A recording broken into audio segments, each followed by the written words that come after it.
Right, so we've turned it inside out. We've put our eye on. And now I'm going to fill it with the poly filler. You can use old bags or old fabric if you have some hanging around. I happen to have this in my closet, so I'm just going to use this. You can get it at any fabric shop or you know, craft shop. Once you've filled your horse head to about there, you're going to want to take your doweling or your stick, whatever you're using, and put it right into the top as far as it'll go. Then you want to take some filling and you want to put it underneath. You want to take some filling and put it in the top and really jam it in there.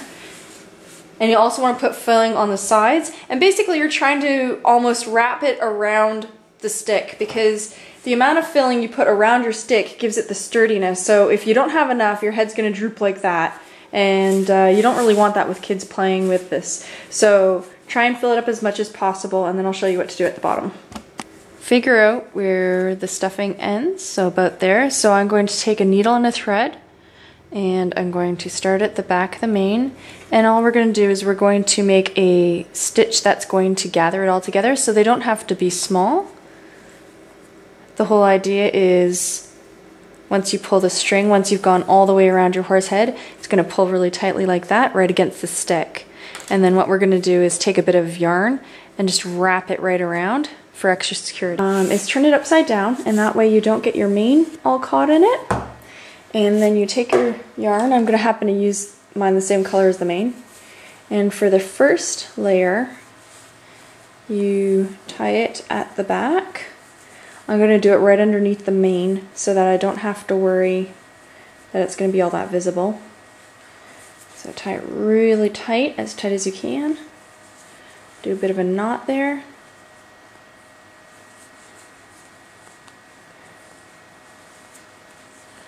And then that end little piece will just hang down like your mane, so it'll look like it's part of it.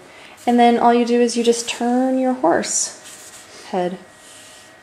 Try and keep this as tight as possible. As I said, it's also good for security purposes, as well as making it look nice. Once you're done wrapping your yarn around, just grab a piece of your bottom of your mane and just do a double knot, then cut off the excess of the yarn that you used to wrap around. And your mane is perfect because when you stand it up and gravity lets all the rest of it fall, you're not even going to notice that there's a knot there because it's so nice and fluffy.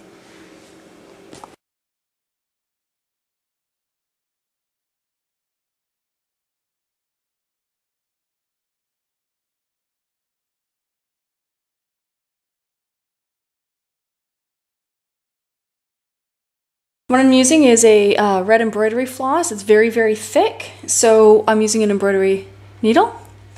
The best way to thread it is put the floss over the needle and pull it really tight over the edge. Then hold that in place and just slip the eye of the needle over your little knob and pull it through.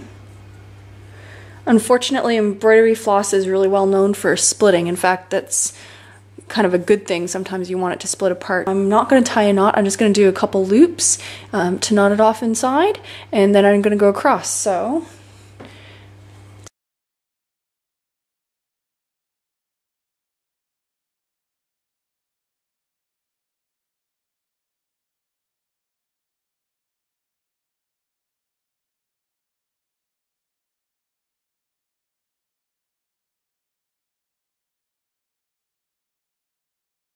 one around the nose, you've got one around the back of the ears, then you've got the side piece. I'm going to continue that along and back on the other side. So take just some satin that I had hanging around, and I'm going to put that over the nose of my horse here, and I'm going to cut that there.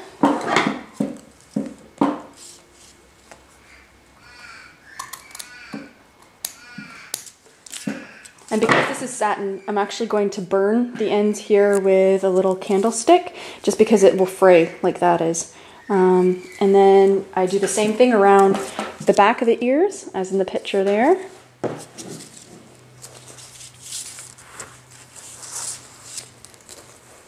So back behind the ear,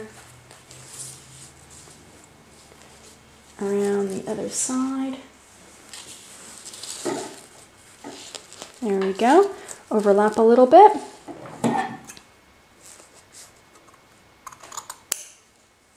Again, I'll be burning the ends of that. And the way I'm actually going to construct this is I'm going to sew a loop here. So I'll sew that, and I'll sew the loop here, and I'll sew that like a square there. So I'm sewing my bit that goes around the ears. So it's just a straight stitch.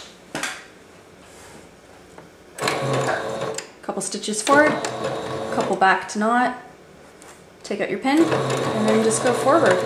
You'll be able to feel with your finger where the end of the other ribbon meets it.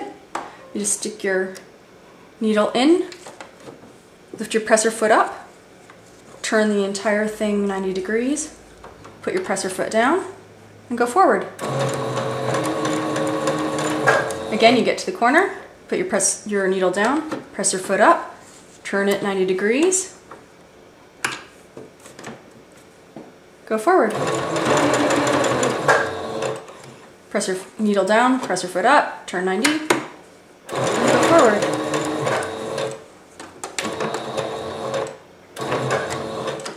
And that's one loop done. Onto your horse. Then you take the bit that you want for your rein and you slide it under the front muzzle until it comes out. Then you take the ribbon and you bring it back on itself so you don't actually see where it was previously sewn, like that. Take a pin, pin it,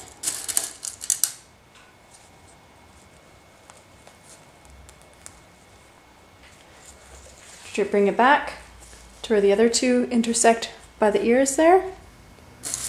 Take a pin,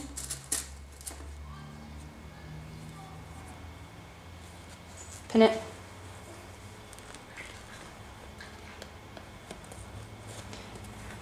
flip your horse head over,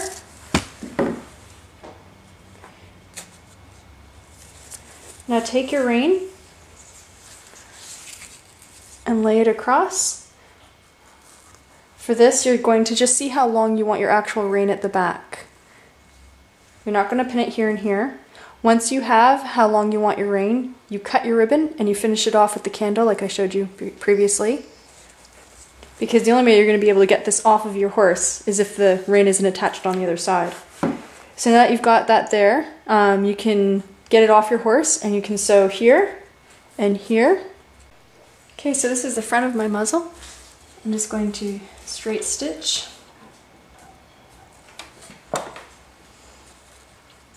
Be very careful that the bottom of your loop doesn't slide under or else you'll end up sewing your loop shut. Okay, you can see where we've sewn it on the nose and the one that goes behind the head there.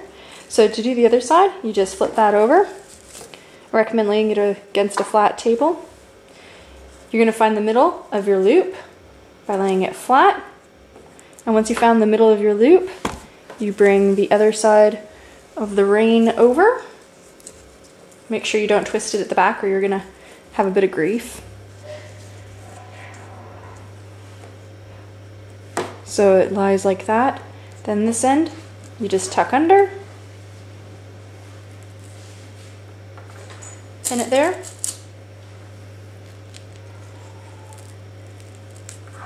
And you're just going to sew a square like we did on the other side. For the back one, you do the same thing. You lay it flat so you know exactly where the middle is.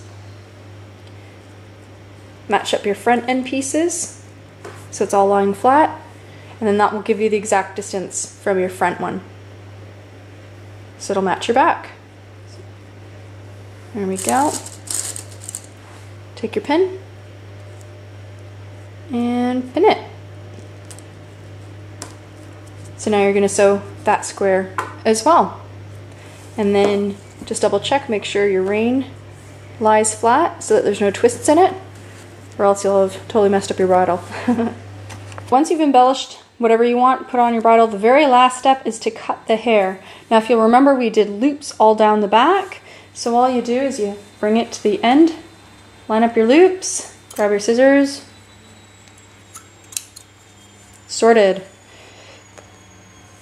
You can hold up your horse head once you've done all that and go, gee, that's a fairly long mane on the front, and give it a bit of a trim if you like, give it a bit of a haircut, and then you're done. If you're really ambitious, I'm not, but if you are, you can also add a wheel to the end. I'm just using an old cardboard tube that I had from some curtain material. I would recommend that with a doweling, not with a cardboard tube. But what you could do is just get a little wheel, cut a little notch here and on the other side there, so the wheel can just be placed right inside, and then just get a cottering pin, drill a hole here right through the other side, another cottering pin so it doesn't come loose, and you're done.